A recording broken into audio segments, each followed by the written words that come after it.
nous défendrons nos couleurs. Et si nous laissons derrière nous veuves et orphelins, nous vous prions, prenez soin d'eux.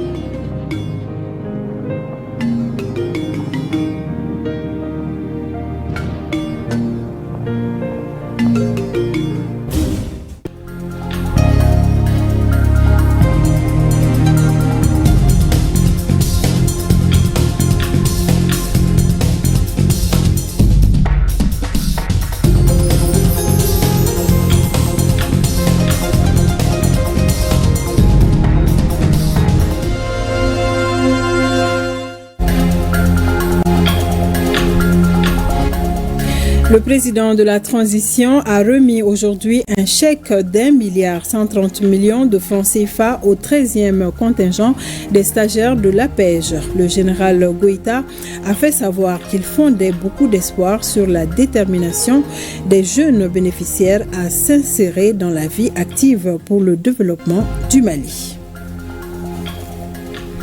C'est parti pour la 3e édition de la Semaine nationale de la justice. Une semaine qui a été institutionnalisée et qui donne l'occasion aux acteurs de faire des propositions pour une justice efficace et crédible. Il y a 2 ans exactement que le peuple malien se mettait debout comme un seul homme pour dénoncer les sanctions de la CEDEAO et de l'UEMOA. C'est ainsi que le 14 janvier a été décrété journée de la souveraineté retrouvée. Mohamed Jara nous rappellera cette mobilisation exceptionnelle. Dans Focus Santé, la rédaction s'intéresse à ce qu'on appelle les 4 grossesses de trop qui sont à la base de l'augmentation du taux de la mortalité maternelle et néonatale au Mali. L'année dernière, l'Office national de la santé et de la reproduction a enregistré plus de 600 décès maternels et plus de 7400 cas de mortalité infantile. Merci de votre fidélité à ORTM1. Bonsoir. Au revoir au 13e et bienvenue au 14e contingent de l'APEJ. Ces jeunes partants ont reçu des mains du président de la transition un chèque géant d'1,130 milliard de francs CFA, somme devant solder les frais de transport et autres besoins des désormais anciens stagiaires. Le ministre de l'Entrepreneuriat, de l'Emploi et de la Formation professionnelle, au regard des acquis des dernières années, nourrit l'espoir de voir s'améliorer le stage de qualification. Les détails, c'est avec Alousseni Touré. Après 12 mois de stage dans les services publics et le secteur privé, les 2500 stagiaires de l'Agence pour la promotion de l'emploi des jeunes ont acquis beaucoup d'expérience en milieu de travail et sont désormais aguerris pour affronter le marché du travail. Toutefois, ils continuent à requérir l'attention des autorités. Je voudrais adresser mes sincères remerciements et toute notre gratitude pour les efforts consentis par les plus hautes autorités, à commencer par son Excellence général d'armée Assimi Goïta, président de la transition, chef de l'État, qui nous remet aujourd'hui un immense cadeau de la part de la grande nation du Mali. À ses enfants, je tiens à remercier les efforts de Madame le ministre de l'Emploi, de l'Entrepreneuriat national, de l'Emploi et de la Formation professionnelle. Nous comptons vraiment sur vous pour notre insertion socio-professionnelle. L'APEJ appuie dans cette quête de qualification pour les jeunes diplômés, compter sur le bon accompagnement de ses partenaires, toujours prêts à apporter leur contribution pour la réussite de cette campagne. Le 13e programme qui s'achève s'est déroulé dans de très bonnes conditions d'encadrement, de formation, et nous félicitons les plus hautes autorités de la transition, principalement le chef de l'État général d'armée, Assimi Goïta, pour avoir lié sa réussite à celle de la jeunesse malienne. Je voudrais demander aux jeunes de mesurer la portée de cette affirmation, de se retrousser les manches pour se lancer dans les secteurs de développement tels que l'agriculture, conformément à la vocation agro-silvo-pastorale du Mali. N'a-t-on pas toujours dit que la jeunesse est l'avenir d'un pays? La mise à disposition de ces chèques géants prouve à suffisance qu'une attention particulière est accordée aux jeunes.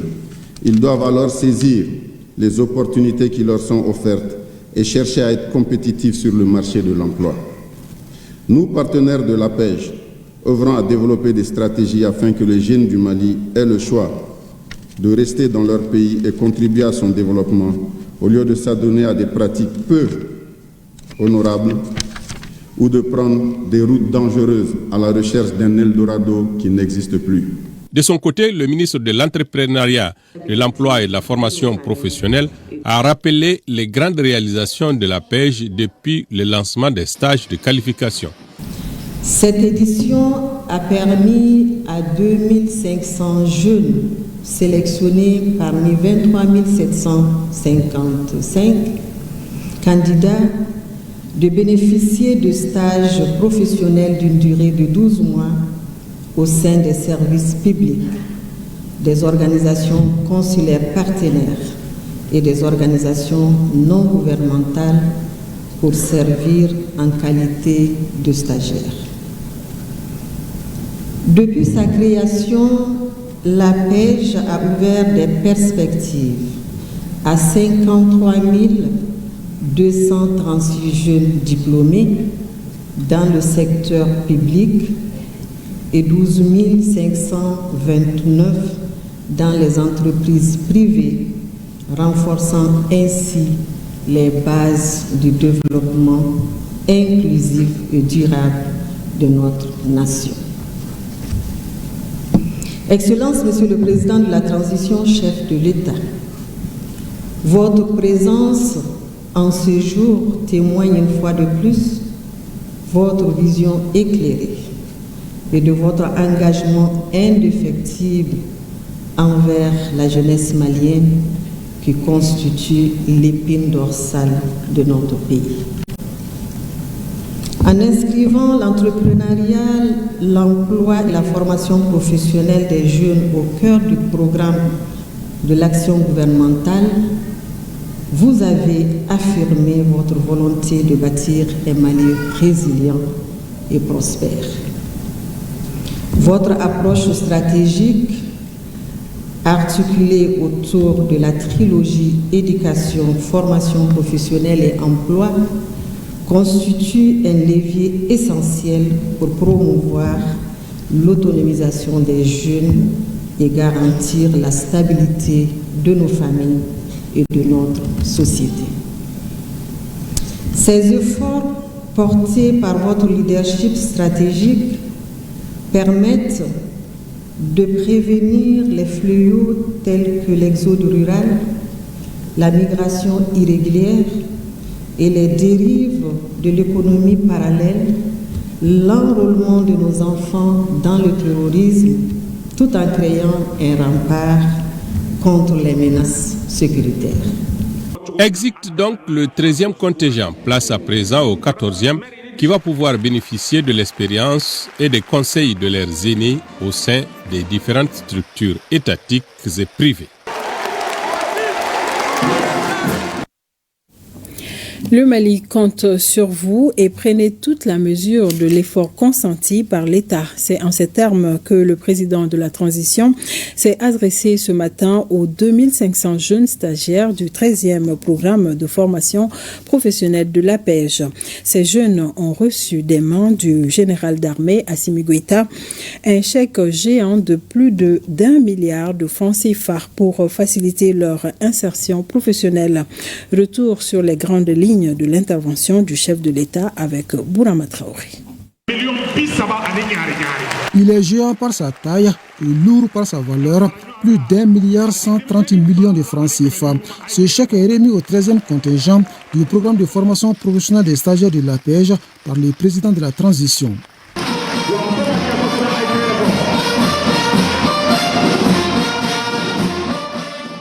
Avant les gestes du jour, le chef de l'État est accueilli dans une atmosphère électrique. Des applaudissements nourris des jeunes diplômés qui respirent désormais à plein poumon grâce aux nouvelles compétences acquises.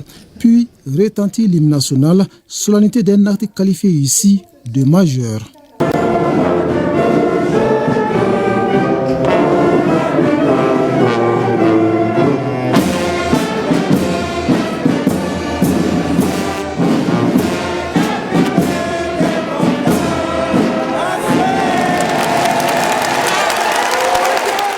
ce 13e contingent du programme de formation professionnelle des stagiaires de l'APEJ, ils sont 2500 bénéficiaires.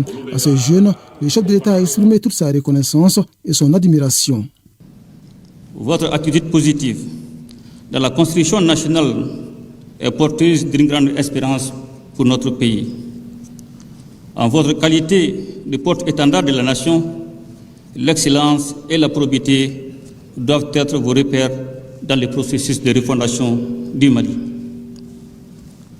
Au-delà de la tenue d'une promesse, l'accompagnement dont vous bénéficiez ce matin symbolise un pacte renouvelé entre la République et sa jeunesse. Ce pacte, chers jeunes, repose sur une vision, celle d'un Mali fort, souverain, uni, prospère et résolument tourné vers un avenir radieux. Tourné vers un avenir radieux dont l'atteinte est liée en grande partie à la qualité des ressources humaines. C'est pourquoi, rappelle le président de la transition, le souci constant du gouvernement reste la formation pour une jeunesse malienne plus compétitive. Chers jeunes bénéficiaires, soyez au rendez-vous de l'histoire du Mali renaissant, le Mali courant, dont vous devez porter haut les flambeaux. Ce programme de stage que vous venez de parachever est un véritable viatique pour votre autonomie et votre participation à la construction nationale. En vous rappelant cette cérémonie solennelle qui fait désormais partie de votre histoire personnelle, vous devez en permanence porter le Mali dans vos cœurs, être guidé par la ferme volonté d'apporter votre pierre à la consolidation de l'édifice du Mali courant. Vous êtes à présent armés des compétences nécessaires pour devenir des leaders et des bâtisseurs dans vos domaines respectifs. Et je vous le dis avec force, le Mali compte sur vous.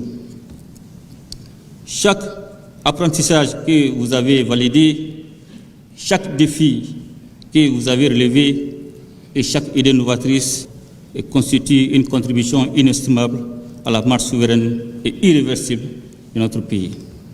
Un pays qui entend consolider et poursuivre les efforts en cours pour réduire le taux de chômage des jeunes qui constituent l'épine dorsale de la nation, une conviction partagée par le président Goïta.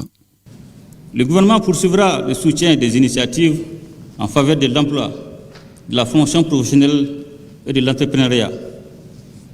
Il s'agira à cet effet d'accentuer le renforcement des mécanismes d'accompagnement et de créer un environnement propice à l'éclosion des talents au sein de notre jeunesse en vue de garantir son épanouissement pour l'ouverture de nouvelles opportunités.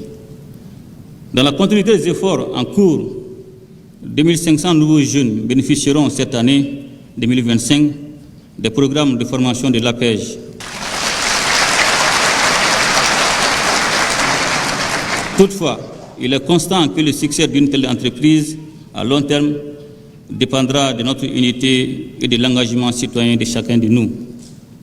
C'est le lieu de faire appel à tous, parents, éducateurs, acteurs économiques, partenaires publics et privés, afin que nous agissions ensemble pour l'employabilité de notre jeunesse, dans l'intérêt supérieur de la nation. Chers jeunes bénéficiaires, je vous invite à prendre toute la mesure de l'effort consenti par le gouvernement pour votre formation à travers l'APEJ. L'heure est donc venue pour vous de vous lever pour magnifier cette marque de confiance à votre endroit. Plus que de simples bénéficiaires d'un programme, vous êtes appelés à être des architectes soucieux de mettre leur talent au service de la nation et à celui de vos rêves. Néanmoins, gardez à l'esprit que le rêve doit toujours contribuer à changer la réalité. La réalité d'aujourd'hui, c'est la crise sécuritaire face à laquelle le président de la transition appelle à un sursaut national pour sortir le Mali de cet imbroglio. Les défis auxquels nous faisons face sont certes nombreux, mais ne doivent cependant jamais affaiblir notre foi en notre capacité collective à surmonter l'adversité. Aujourd'hui, plus que jamais, les Maliennes et les Maliens sont résolus à s'assurer un avenir radieux. Cette vocation nationale exige de chacun de nous un engagement fort et une responsabilité accrue. Un message qui aura un écho auprès de la jeunesse malienne.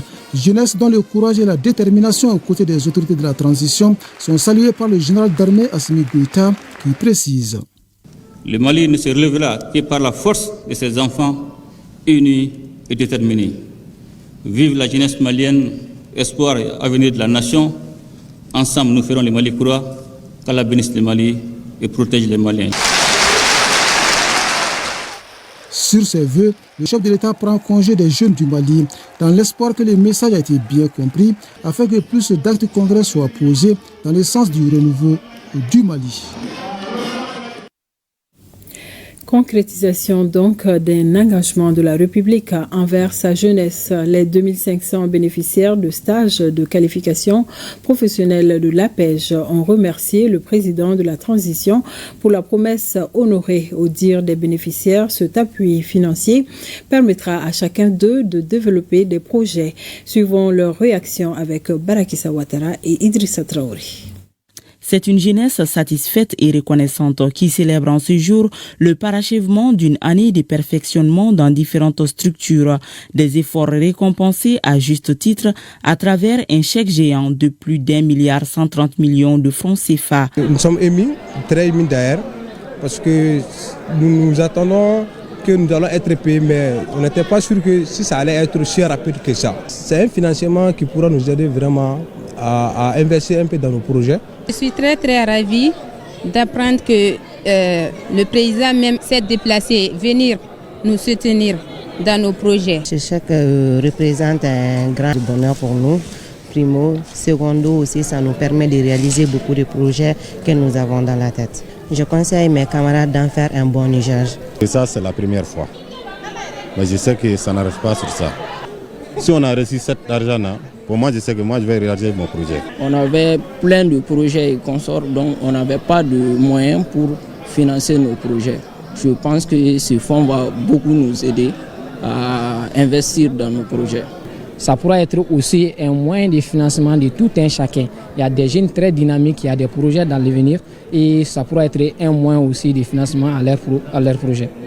Avec cet accompagnement financier, le président de la transition matérialise une fois de plus un engagement, celui de mettre la jeunesse au cœur de ses priorités. Cette dernière, en retour, se propose de contribuer, de faire une utilisation judicieuse du fonds qui lui est accordé. Et l'ORTM vous propose, après cette édition, un magazine spécial sur la promotion de l'emploi des jeunes au Mali. Carnet d'audience du président de la transition, général d'armée Assimi Goïta, a successivement reçu cet après-midi le ministre burkinabé des Affaires étrangères et de la coopération et le représentant spécial du gouvernement chinois pour les affaires africaines. Les entretiens ont porté essentiellement sur la coopération entre le Mali et ses pays amis. Ibrahima Traoré. Après-midi diplomatique au palais de Koulouba, le président de la transition, président de la Confédération des États du Sahel, s'est d'abord entretenu avec le ministre burkinabé des Affaires étrangères et de la coopération. Il est porteur de message du capitaine Ibrahim Traoré au général d'armée Assimi Goïta. Le contenu du message révèle le chef de la diplomatie burkinabé est relatif au renforcement des liens de coopération dans certains domaines clés dans l'espace AES. Je suis porteur d'un message de son frère, le capitaine Ibrahim Traoré, président du Faso, chef de l'État, qui m'a chargé de venir d'abord réaffirmer ses vœux d'une bonne année à son Excellence le président de la République, à sa famille, à ses collaborateurs et au peuple du Mali et de l'AES. Il m'a également chargé de requérir l'avis de son Excellence le président de la République, président en exercice de la Confédération, sur un certain nombre de questions majeures qui s'inscrivent dans le cadre donc de la consolidation, de la structuration de notre espace. Donc globalement, voilà ce qui est ressorti de nos échanges. Et j'ai eu une oreille attentive du président de la République et qui m'a en retour formulé des conseils, des orientations. Et il m'a chargé également de transmettre son message de fraternité à son frère du Burkina Faso. Le représentant spécial du gouvernement chinois pour les affaires africaines est la deuxième personnalité reçue par le chef de l'État. Leur entretien a porté essentiellement sur le point de coopération entre le Mali et la Chine. C'est un grand plaisir et un grand honneur pour moi d'être reçu en audience par son Excellence le Président Assimi Goïta. Nous avons tenu des échanges enrichissants sur les relations d'amitié entre la Chine et le Mali et sur la mise en œuvre des consensus importants dégagés par nos deux chefs d'État lors de l'entretien en marge du sommet de Beijing du FOCAC. Nous avons profité de cette occasion pour récapituler la coopération d'amitié et pragmatique entre la Chine et le Mali et aussi nous avons tenu d'amples discussions enrichissantes sur la coopération sino-malienne dans le domaine de l'économie, de la culture, de l'éducation, de la formation des professionnels, de la sécurité et de la lutte contre le terrorisme. Nous avons passé en revue les consensus importants dégagés à ces égards. J'ai transmis les salutations cordiales du président Xi Jinping à son Excellence le président Assimi Goïta et aussi profiter de cette occasion pour renouveler le souhait de la Chine pour renforcer notre coopération et pour dire notre détermination à les renforcer sur tous les plans. C'était ma 3e visite au Mali pendant ces 2 dernières années. Heureux de voir le développement, la stabilité et l'amélioration du bien-être de la population malienne grâce à la présidence de son Excellence le président Assimi Goïta. La Chine est vraiment heureuse de voir ce développement. Je suis vraiment heureux de voir son Excellence le président Assimi Goïta et le président Xi Jinping partagent les mêmes aspirations, c'est d'approfondir notre relation bilatérale et notre coopération. 2 rencontres avec le président de la transition, un objectif commun, solidifier les relations de coopération entre le Mali et ses pays amis. Le Premier ministre, ministre de l'administration territoriale et de la décentralisation, général Abdoulaye Maïga, a présidé ce matin à la primature la réunion du comité de pilotage chargé de la digitalisation de l'administration. Le comité technique qui regroupe plusieurs membres du gouvernement a examiné le logiciel de gestion des dossiers judiciaires. Ce logiciel, initié par le ministère de la Justice, sera bientôt lancé officiellement. Il vise à faciliter l'accès aux documents et la sécurisation des ressources financières.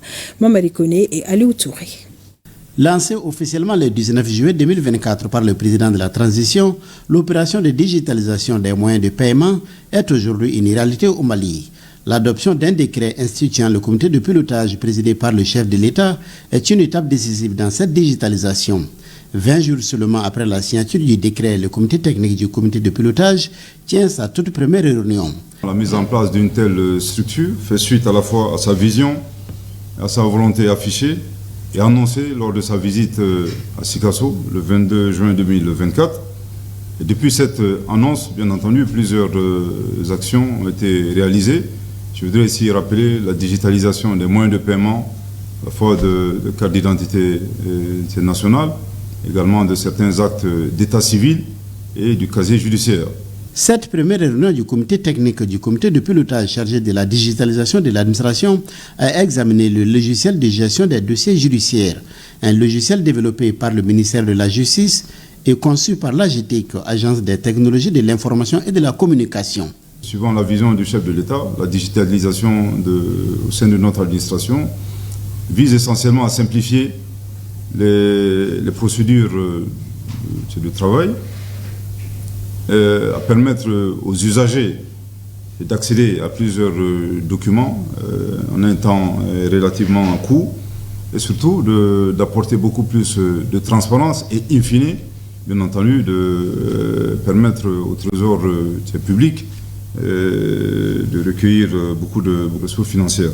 Le Premier ministre, le ministre de la Justice et celui de la communication, de l'économie numérique et de la modernisation de l'administration ont tous salué la qualité du travail effectué par les experts de l'AGTIC. Le logiciel sera officiellement lancé dans les prochains jours.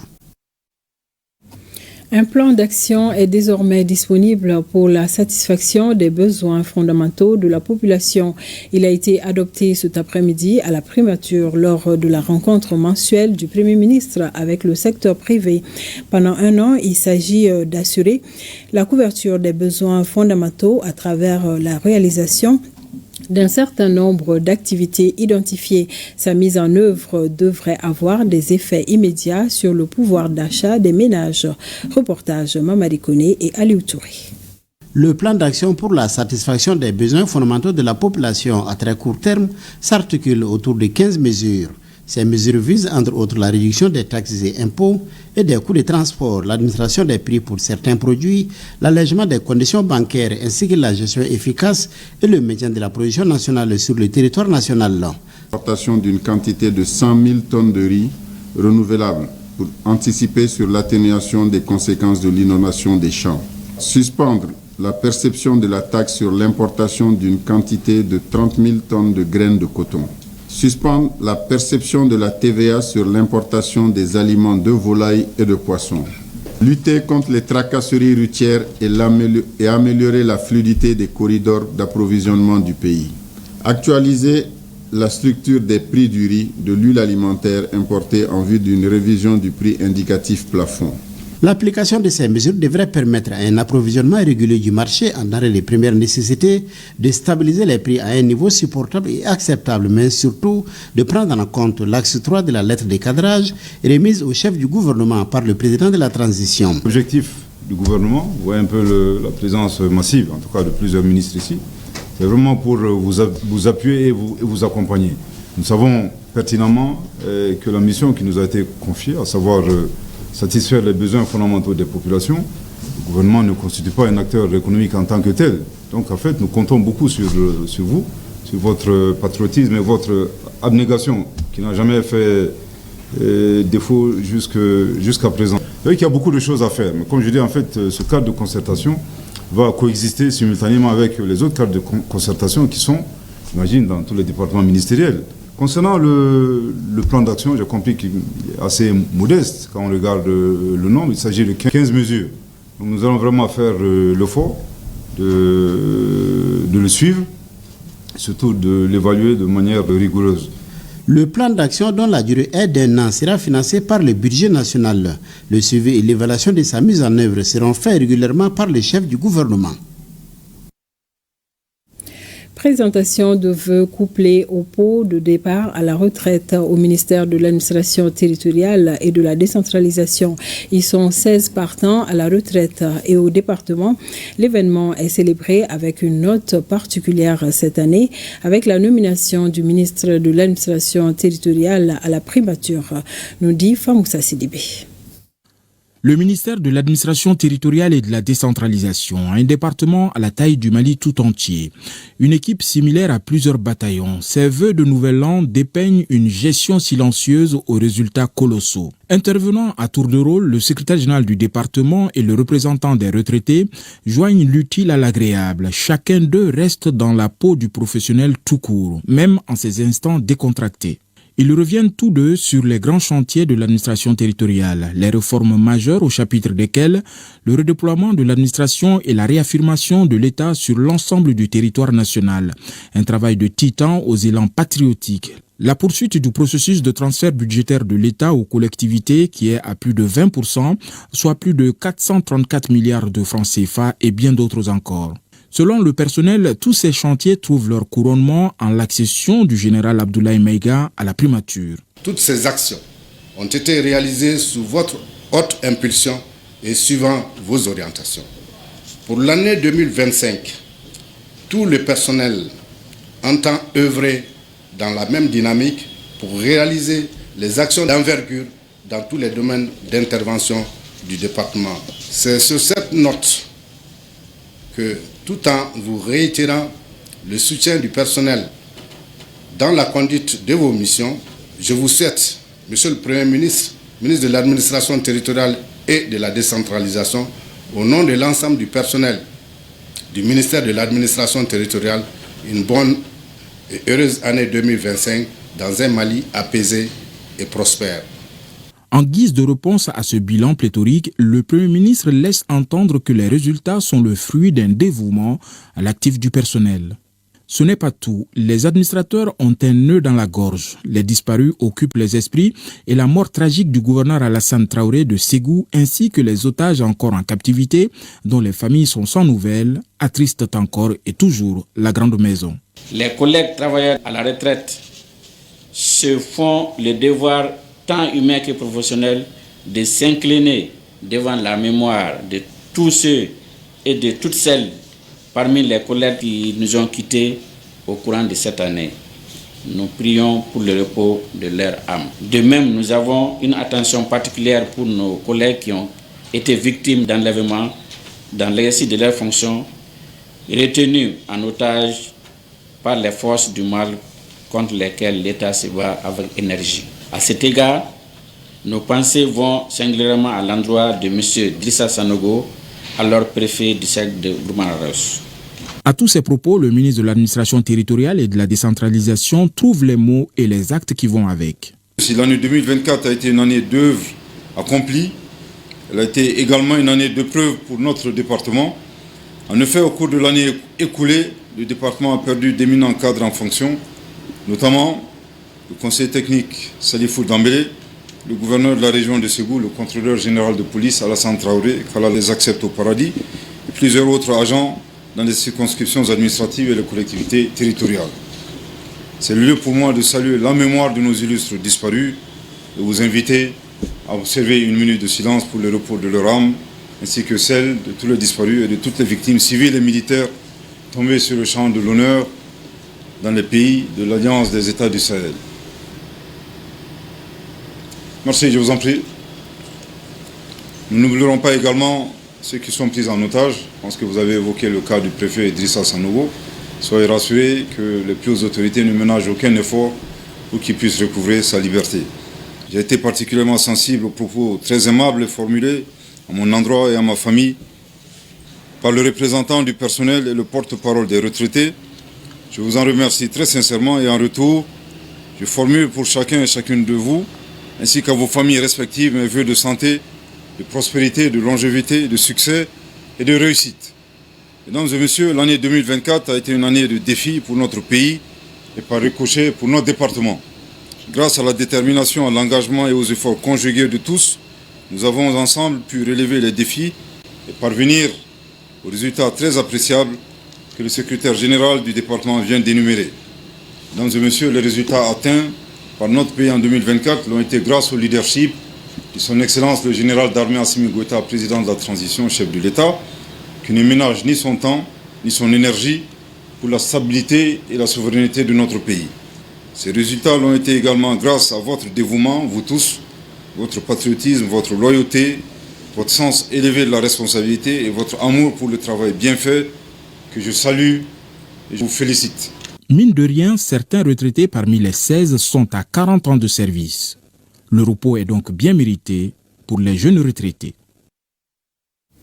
Ce communiqué parvenu à notre rédaction, le ministre du Travail, de la fonction publique et du dialogue social informe les employeurs et les travailleurs des secteurs publics et privés que la journée du mardi 14 janvier 2025, journée nationale de la souveraineté retrouvée, n'est pas chômée. En conséquence, il est demandé à tous les travailleurs des différents secteurs d'être présents à leur poste de travail respectif aux heures légales habituelles. Le ministre compte sur la bonne compréhension de toutes et de tous. Le doyen des conseillers et président par intérim de la Cour constitutionnelle a présidé la cérémonie de décoration de 8 agents de l'institution. Cette cérémonie marque la reconnaissance des autorités aux récipiendaires. Youssouf Diakité, compte rendu.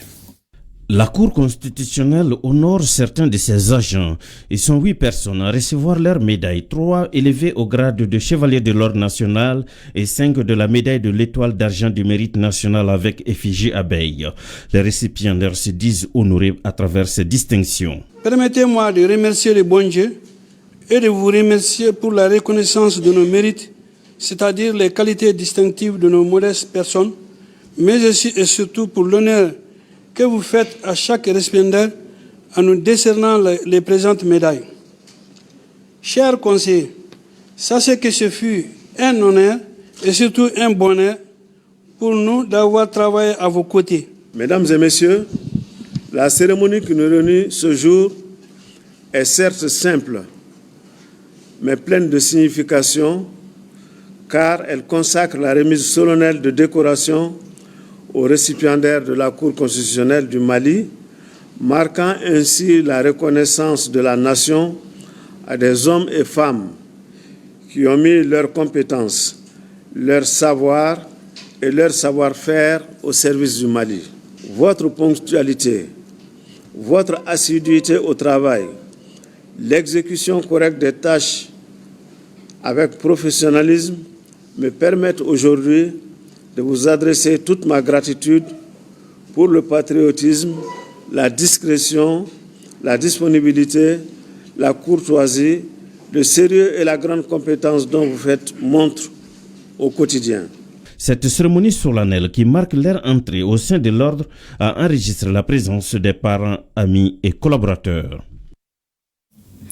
La justice à l'ère des réformes est le thème de la 3e édition de la Semaine nationale de la justice.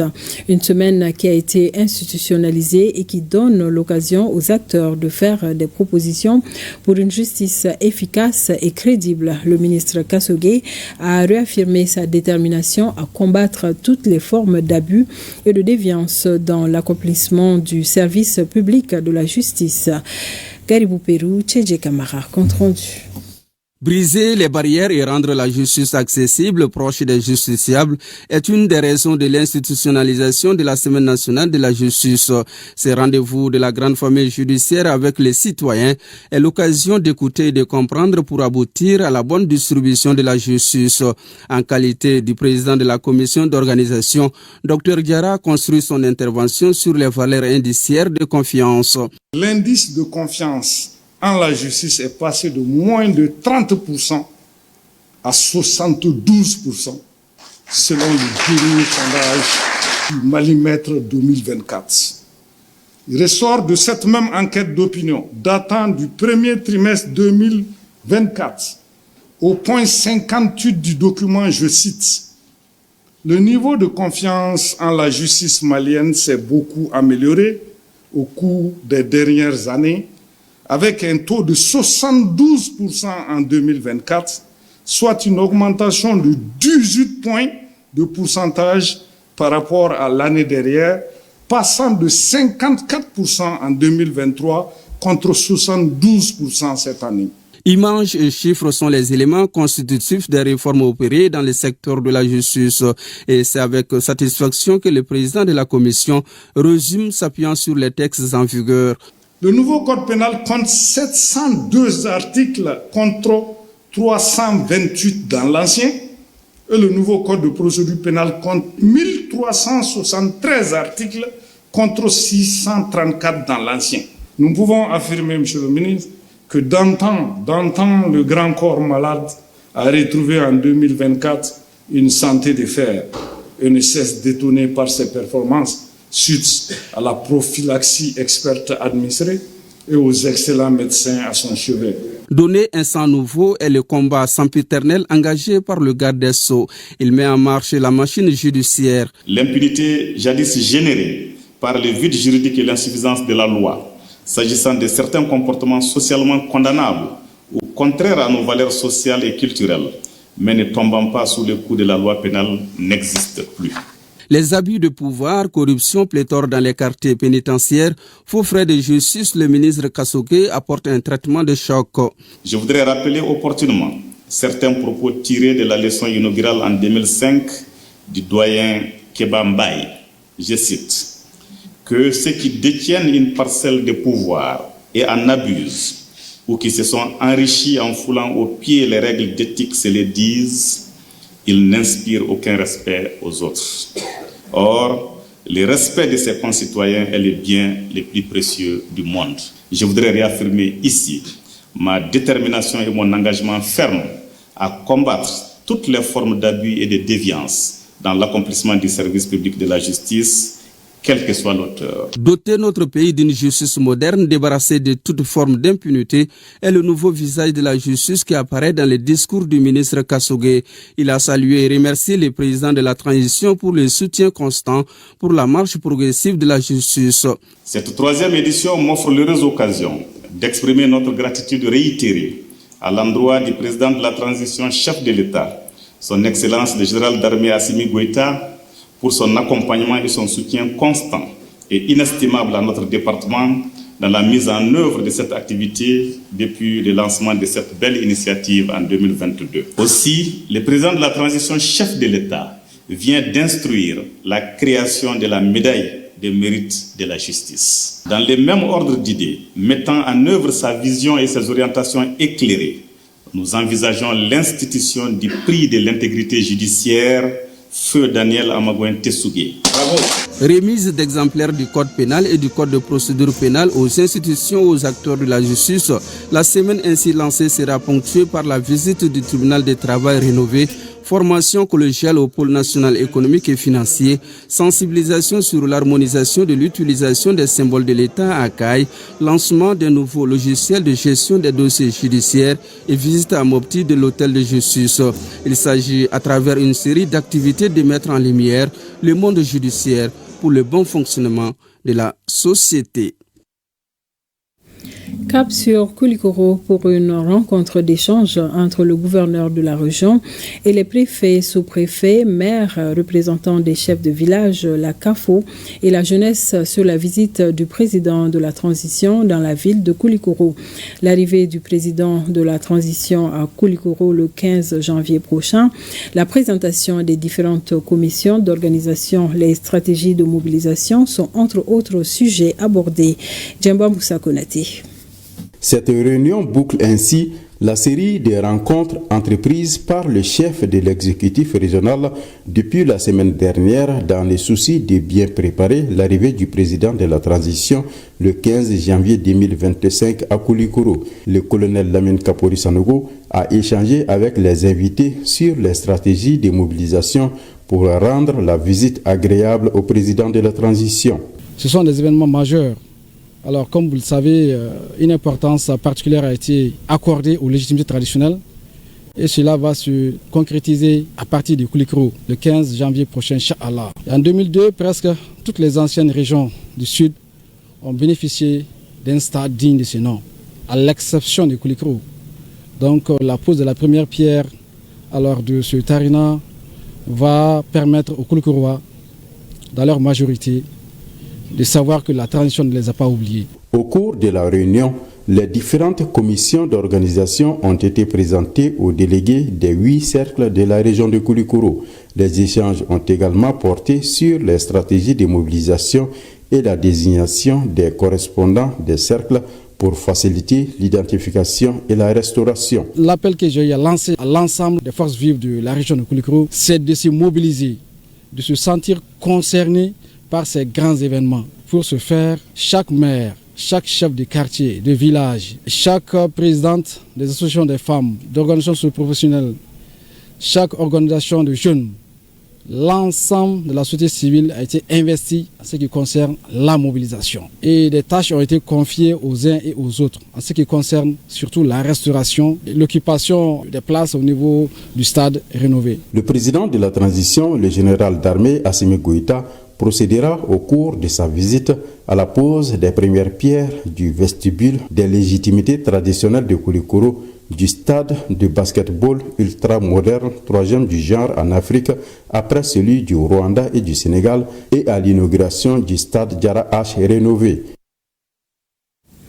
La hiérarchie militaire en appui à la commission d'organisation pour parfaire les derniers réglages de la sortie de la 46e promotion de l'école militaire interarmes EMIA et du cycle spécial 2023-2024 prévu pour le 15 janvier 2025 au centre d'instruction Boubacar Sadassi de Koulikoro. Cette étape de simulation est très importante avant le jour J. Tout est fin prêt pour cette cérémonie qui consacre la sortie de 255 officiers militaires, nous dit Ousmane Koïta.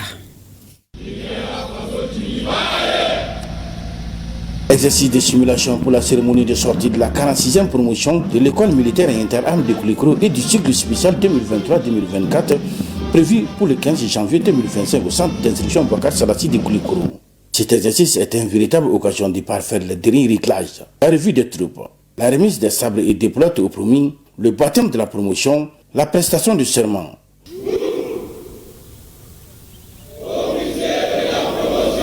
La démonstration de la figure AES et le défilé militaire ont été des temps forts de cet exercice. Tout a été minutieusement exécuté à la hauteur des attentes des responsables militaires engagés pour la cause. C'est pour nous une cérémonie grandiose qui nous permettra de corriger les derniers détails pour que nous puissions montrer aux yeux du monde, aux yeux de notre chef de l'État et chef suprême des armées, que la 46e promotion de l'EMIA, c'est des jeunes gens qui sont prêts à servir notre pays. Ce que nous avons vu sur le terrain, je crois que je suis accompagné par l'inspecteur général des armées, le chef d'état-major général des armées, les chefs d'état-major et directeurs de service, le directeur de l'EMIA, le directeur du Prytanée et le directeur des écoles militaires, je vous l'ai dit. Nous sommes accompagnés par tout ceci pour voir les derniers détails. Et ensemble, on va se retrouver tout de suite pour corriger ça. Une rencontre avec les chefs de section a mis fin à cet exercice de simulation au centre d'instruction Boubacar Sarrassi de Koulikoro. Le gouverneur de la région de Koutiala a visité le camp militaire 6 à Chikolomba, dans la commune rurale de Kapala. L'infrastructure bâtie sur une superficie de 64 hectares attend d'être inaugurée. Le maire de la commune rurale de Kapala, abritant ce camp, la mairie plutôt de la commune rurale de Kapala, abritant ce camp, a salué les efforts consentis par les autorités de la transition pour la réalisation de cet outil militaire. Reportage Brahima Kone. La réalisation du camp militaire de Koutiala est presque effective. Le gouverneur a visité l'infrastructure qui attend d'être inaugurée. Le constat est que ce camp-là est fini. On attend que son inauguration, que l'entreprise tiennent compte des autres, de la finition même, de la finition, en attendant le jour de l'inauguration. La satisfaction d'abord se lie sur les yeux des populations. La confiance retrouvée se lie sur le comportement des populations. Déjà, je peux dire que je suis un gouverneur satisfait, un gouverneur content de voir que sa population n'attendait que ce camp pour davantage mener à bien ses activités. Il y avait des difficultés pour les décomptes de non-paiement, mais on a eu les décomptes tout récemment. Donc nous-mêmes, on est revenu pour recommencer les travaux. On a cravaché dur pour pouvoir terminer ces travaux dans un bref délai. 1 année et 3 mois. On a fait de bonnes qualités quand même. Le maire de la commune de Kapala, abritant ce flambant neuf, ne cache pas sa satisfaction. Dieu merci pour toute la région de Koutiala. La région de Koutiala a dorénavant un camp militaire qui va contribuer à la sécurisation, pas seulement de la commune de Kapala, mais de toute la région de Koutiala. Un grand merci à nos plus hautes autorités pour ce gigantesque travail, alors qui va enlever, n'est-ce pas, des épines, n'est-ce pas, dans nos pieds. Le camp militaire de Koutiala, disposant de 700 hectares, est bâti pour le moment sur 64 hectares. Il comporte un PC régiment, un PC compagnie, un poste radio militaire, un magasin d'armement, une infirmerie de garnison, un poste de police, une salle des officiers, 2 salles des sous-officiers et bien d'autres bâtiments. Demain, 14 janvier 2025, nous célébrons la 3e édition de la Journée nationale de la souveraineté retrouvée. En souvenir de la grande mobilisation du peuple malien, c'était le vendredi 14 janvier 2022 pour défendre la patrie et dénoncer les sanctions illégales, illégitimes et inhumaines de la CEDEAO et de l'UEMOA. À cette occasion, le ministre en charge de la refondation de l'État adresse un message, la synthèse avec Bemba Sibi et Adama Kamara. 14 janvier 2022, 14 janvier 2025, 3 ans déjà que le peuple malien, face aux menaces graves à l'existence de notre pays, a su faire montre dans un sursaut national de patriotisme et de résilience pour défendre sa souveraineté. La célébration de cette date historique est particulière cette année. L'édition de cette année intervient dans un contexte marqué par la consolidation du recouvrement de l'intégrité pleine et entière du territoire national, l'adoption par le gouvernement du programme national d'éducation aux valeurs, le renforcement de la solidarité énergétique et économique du Mali à travers les secteurs miniers et bancaires, la création de la Confédération des États du Sahel et le retrait des pays de l'Alliance des États du Sahel de la Communauté économique des États de l'Afrique de l'Ouest. Un retrait pour une souveraineté assumée, ce qui conforte les autorités dans leur volonté de poursuivre les actions nécessaires à une refondation profonde avec en toile de fond le triptyque de l'action publique au Mali, à savoir le respect de la souveraineté du Mali, de ses choix stratégiques et partenariaux et la défense des intérêts vitaux de la population malienne. Dans un esprit de cohésion nationale, les activités commémoratives de la journée se dérouleront sur toute l'étendue du territoire national avec la participation des communautés africaines vivant au Mali ainsi qu'à l'extérieur du pays. Dans le cadre de la 3e édition, il est prévu une série d'activités, notamment la montée des couleurs nationales avec chant de l'hymne national, l'animation de la leçon modèle en milieu scolaire sur le thème intitulé « La culture, moyen de renforcement de l'unité nationale et de l'esprit patriotique. Le don de sang en faveur des blessés de guerre dans le district de Bamako ainsi que dans les capitales régionales. La tenue de symposiums et conférences débats en milieu universitaire et avec les représentants des forces vives. La tenue d'une grande conférence de clôture sous la présidence du Premier ministre, chef du gouvernement, et en présence des délégations des pays frères de l'Alliance des États du Sahel. À travers ces activités, il s'agit pour le département en charge de la refondation de l'État de consolider l'héritage de vivre ensemble forgé par nos devanciers et réaffirmé par le peuple à travers son combat pour le renouveau et la souveraineté, un combat qui inspire aujourd'hui d'autres peuples africains. Il y a exactement 3 ans que le peuple malien était debout comme un seul homme pour dire non aux sanctions de la CEDEAO et de l'UEMOA. C'est ainsi que le 14 janvier a été décrété journée de la souveraineté retrouvée. Mohamed Jara nous fait le rappel de cette mobilisation exceptionnelle. Suivons.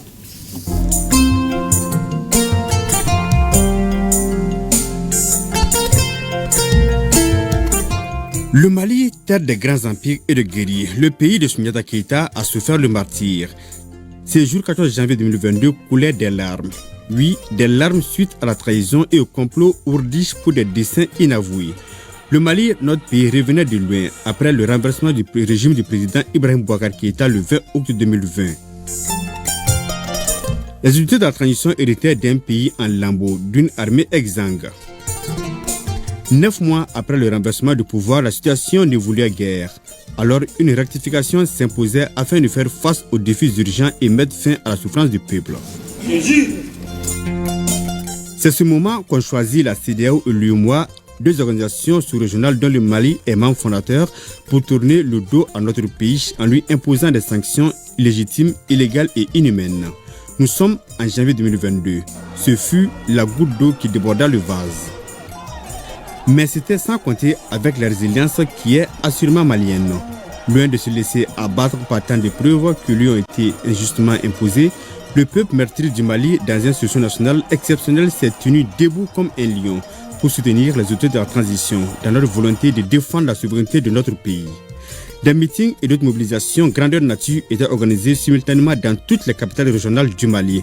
Même les hameaux ne sont pas restés en marge du rendez-vous de l'histoire, car il s'agissait ce jour-là d'une question de vie ou de mort. Je suis prêt à mourir pour la patrie. L'apothéose, c'était ce 14 janvier à l'emblématique place de l'Indépendance.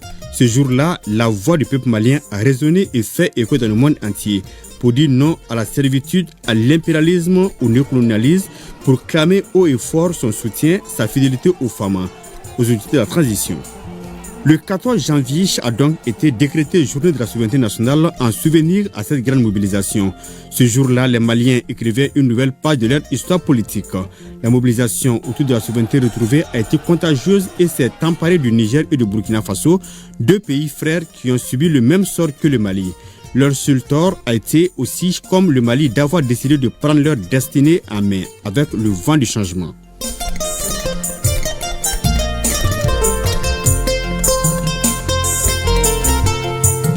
Le Mali est donc depuis le 14 janvier 2022 un pays qui s'est résolument engagé sur la voie de la souveraineté retrouvée. Une souveraineté qui confère désormais à l'État la plénitude de son pouvoir et son autorité sur l'ensemble du territoire national. Et une volonté des autorités qui s'est traduite par la reconquête de l'entièreté du territoire national par les vaillantes forces de défense et de sécurité nationale. Le Mali est donc debout et restera aux grandes dames du colonialisme et de ses alliés. Ce 14 janvier 2025 est donc un autre jour de l'affirmation de la journée du Mali, à travers des actions concrètes, certes, mais aussi à la méditation, afin de renforcer les acquis et rendre irréversible la marche de notre pays vers la souveraineté pleine et entière. La ministre de la Santé et du Développement social est à Ségou. Colonel Assaba Diallo Touré a visité plusieurs structures sanitaires et procédé à la remise de matériel et de médicaments à 6 structures de santé en cette veille de célébration de la Journée nationale de la souveraineté retrouvée. Ramata Konaté et Bakary Traoré nous en parlent. Environ 50 millions de francs CFA, c'est la valeur d'un important lot de matériel et de médicaments gracieusement offerts à 6 structures sanitaires de Ségou. Il s'agit des CESCOM de Médine, Sékoura et Dar Salam, des CCRF de Ségou et Massina, ainsi que l'hôpital régional de Ségou. En remettant ces dons aux autorités régionales et communales de Ségou, le ministre de la Santé et du Développement social contribue à rehausser le plateau technique de ces structures. Le contexte aidant, je les accompagne pour soutenir leur souveraineté, car sans médicaments, il n'y a pas de CESCOM. J'invite les comités de gestion à une utilisation judicieuse de cette donation pour le renforcement du capital de vos dépôts de vente respectifs et j'instruis à mes équipes techniques d'en assurer un suivi régulier. Par ailleurs, l'hôpital de Ségou est sur un axe accidentogène. Les kits d'urgence traumato et réanimation renforceront leur capacité dans la prise en charge des accidentés de la voie publique. Cette remise des médicaments de Madame le ministre de la Santé et du Développement social nous va droit au cœur et nous en ferons bon usage. Permettez-moi d'adresser au nom des populations de Ségou mes vifs remerciements pour ces gestes sociaux, ce qui réconforte dans notre sentiment l'intérêt que vous avez manifesté pour l'amélioration de la santé et du développement social de la population. Avant cette remise, le ministre avait visité les CESCOM de Sékoura et Dar Salam ainsi que l'hôpital Nianankoro Fomba de Ségou. La souveraineté sanitaire est en marche. Les CESCOM qu'on a visités, l'hôpital qu'on a vu, et on a voulu nous rassurer de l'effectivité du centre de dialyse de l'hôpital qui a été doté de 10 machines neuves. On a apporté des équipements, on a apporté pour les CESCOM, parce que les CESCOM, c'est le premier contact de la population avec les centres de santé. Ça, ce sont les vœux du président de la transition, le chef de l'État, le général d'armée Assimi Goïta. Et que chaque Malien puisse avoir un bien-être plus proche de soi. Ça a été l'occasion aussi d'échanger un peu avec le personnel, les féliciter, tous ceux qui sont en train de le faire, les encourager et pour leur dire qu'on doit améliorer certaines choses dans nos structures, c'est-à-dire le premier, c'est l'accueil. Nous avons été séduits par la dynamique en cours au sein de la structure sanitaire de l'hôpital et aussi voyant que le centre de dialyse est en pleine forme et puis avec de nouveaux appareils vraiment de pointe. Nous avons constaté également la mise à niveau du plateau technique, chose qui est essentielle. On ne peut pas parler de souveraineté sans une souveraineté sanitaire. Cette visite couplée à la remise de matériel se tient à la veille de la Journée nationale de la souveraineté retrouvée, célébrée le 14 janvier sur toute l'étendue du territoire. Une forte mobilisation ce lundi des forces vives du cercle de Kéniéba en faveur de la souveraineté retrouvée. En marge de la journée de demain, 14 janvier, les organisations de jeunes, de femmes, bref, de la société civile ont salué la ferme décision du Mali de faire dos à la CEDEAO. Le ministre en charge de la jeunesse a présidé un meeting au stade municipal de Kéniéba et a reçu le trophée aux généraux avec à leur tête le président de la transition, Seydou Traoré. Le ton de cette forte mobilisation des forces vives de Kéniéba pour un Mali souverain est parti du carrefour des jeunes avec une marche citoyenne. Ensuite, direction le stade municipal où toutes les composantes de la ville étaient représentées pour manifester leur soutien aux autorités de la transition. En plus de notre soutien aux autorités pour la souveraineté retrouvée, je demande à la jeunesse d'accompagner les idéaux de l'AES. Nous ne sommes plus de la CEDEAO, il faut que cela soit clair pour la jeunesse de Kéniéba et du Mali.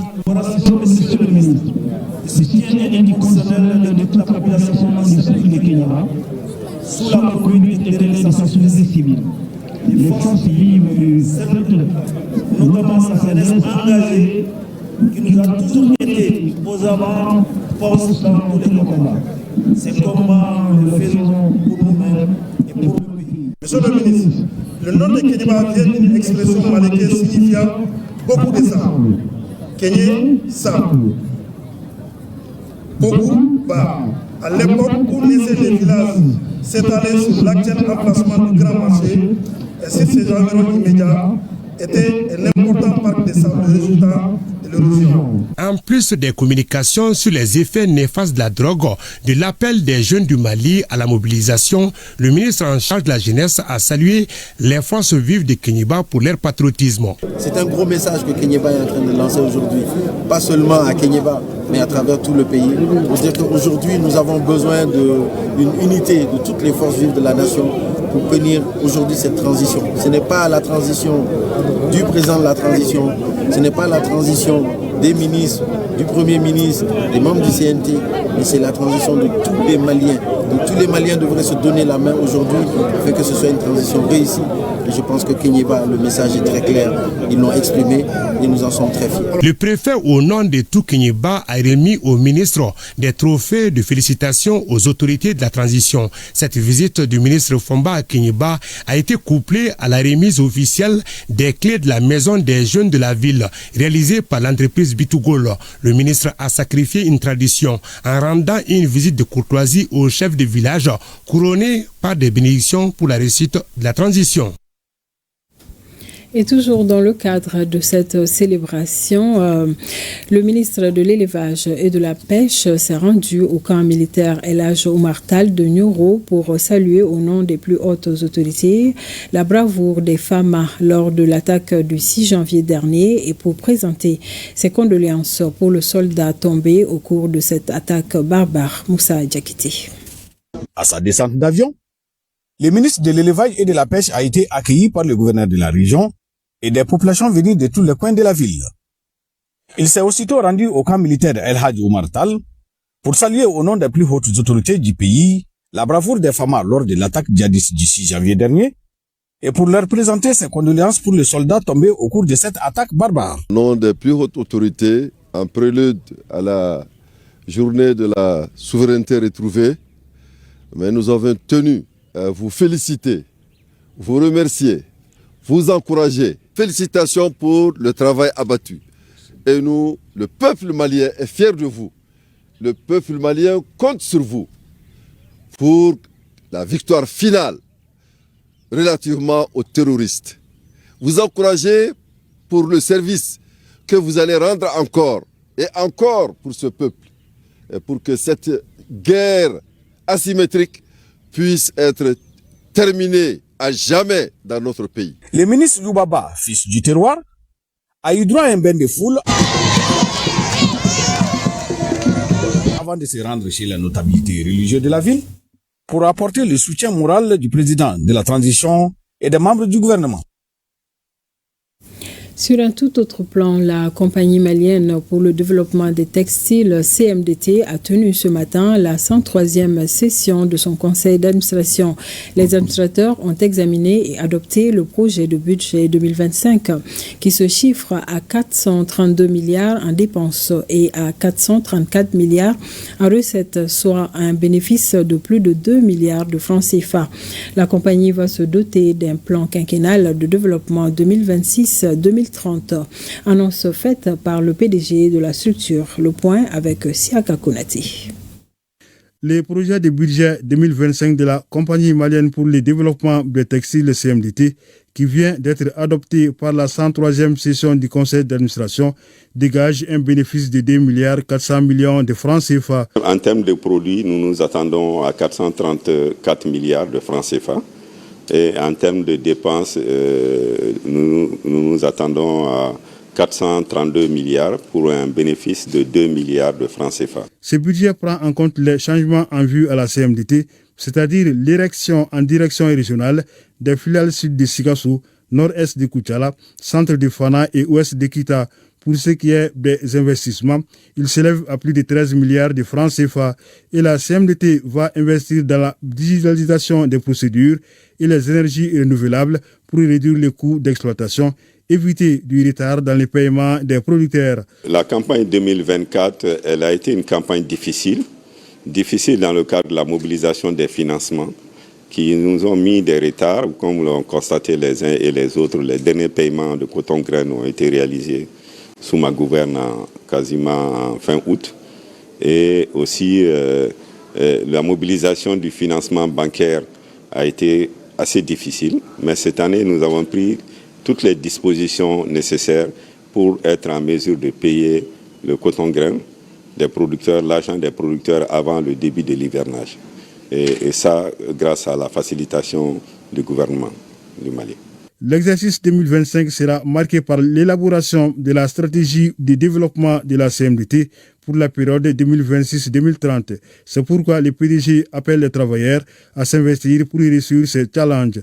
Pour la campagne 2024, la production cotonnière est estimée à 536 300 tonnes, un chiffre qui pourrait évoluer, la campagne de grainage étant encore en cours. La rédaction s'intéresse ce soir à ce qu'on appelle les 4 grossesses de trop qui sont à la base de l'augmentation du taux de la mortalité maternelle et néonatale au Mali. L'année dernière, l'Office national de la santé et de la reproduction, en collaboration avec le ministère en charge de la santé, a enregistré plus de 600 décès maternels et plus de 7400 cas de mortalité infantile. Dans Focus Santé, Koumba Sissé nous explique davantage. Les grossesses rapprochées, retardées, fréquentes et précoces sont appelées dans le milieu sanitaire les 4 grossesses de trop ou encore les 4 trop. Quand la grossesse survient précocement, c'est un problème, c'est-à-dire chez les adolescents de 15 ans, 16 ans jusqu'à 17 ans, ça trouve que l'organisme de la petite adolescente n'est pas encore mature pour pouvoir abriter le fœtus. Donc, ça peut poser le problème au moment du développement du fœtus dans son utérus et également au moment de l'accouchement. Les grossesses trop fréquentes, nos mamans qui ont eu à faire une dizaine de grossesses et même 12, il y en a qui sont allés jusqu'à 15 grossesses et ça fragilise l'utérus. Ça fragilise l'organisme maternel. Grossesse rapprochée, la première grossesse est survenue et la deuxième, moins d'1 an, la deuxième aussi est survenue. Donc ça pose problème. La grossesse trop tardive, ça veut dire les femmes qui, à partir de 35 ans au-delà jusqu'à 40 ans, qui font leur première grossesse. Et ça trouve vraiment que ça pose un sérieux problème hormonal pour pouvoir nourrir la grossesse. Selon les constats, les complications liées à ces grossesses de trop sont très élevées. Elles provoquent des maladies, jouent sur la croissance du nouveau-né et sont également impliquées dans l'augmentation du taux de la mortalité maternelle et néonatale. Les femmes peuvent avoir des maladies telles que au moment de l'accouchement, des déchirures, il peut y avoir des fistules obstétricales, on peut avoir aussi des problèmes, surtout au niveau de l'accouchement, des ruptures utérines. Et souvent, les médecins sont amenés à enlever même l'utérus de certaines femmes qui sont vraiment jeunes parce que l'utérus est délabré et ces femmes ne pourront plus avoir d'enfants.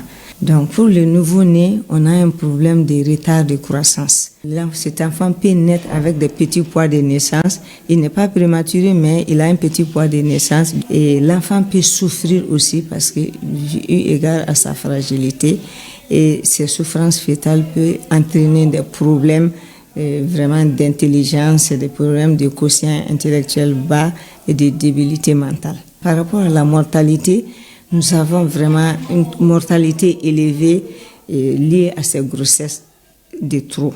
Donc, mortalité élevée en 2024 seulement, je vous donne les derniers chiffres. L'ONASR avec le ministère de la Santé, nous avons déchiffré 710 décès maternels en 2024. Et pour les décès de nouveau-nés, nous sommes à 7456 décès. L'une des stratégies de lutte contre les grossesses multiples, rapprochées et précoces est la planification familiale. C'est vraiment l'occasion donnée à la femme et à la famille de choisir le moment où il veut avoir les enfants. Donc c'est ça la planification familiale. Et c'est vraiment une stratégie de lutte qui est la plus efficace et la moins chère contre la mortalité maternelle. Nous avons d'autres stratégies, c'est-à-dire c'est l'utilisation des services de santé. Quand les femmes sont enceintes, même si la grossesse est de trop, et parmi les cas de trop, il faut que la femme fréquente les structures de santé pour faire sa consultation prénatale, que la grossesse soit suivie, qu'elle doit accoucher dans une structure de santé. Elle doit faire ses consultations postnatales, elle doit amener son enfant en vaccination. Un problème connu est à moitié résolu, dit-on. Toute femme qui se sent concernée par l'une de ces grossesses de trop doit donc prendre des précautions pour éviter tout risque sanitaire affectant elle-même ainsi que le futur bébé. Bien noté, Kumba. Et avant de nous quitter, revenons sur ce communiqué. Le ministre du Travail, de la fonction publique et du dialogue social informe les employeurs et les travailleurs des secteurs publics et privés que la journée du mardi 14 janvier 2025, journée nationale de la souveraineté retrouvée, n'est pas chômée. En conséquence, il est demandé à tous les travailleurs des différents secteurs d'être présents à leur poste de travail respectif aux heures légales habituelles. Le ministre compte sur la bonne compréhension de toutes et de tous. Merci de nous avoir suivis. Excellente soirée.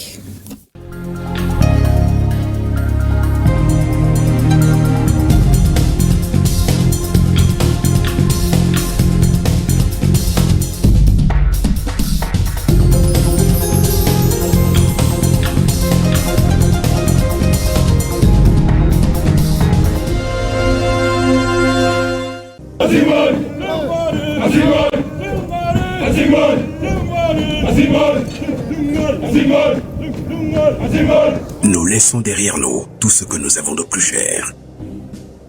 Enfants, épouses,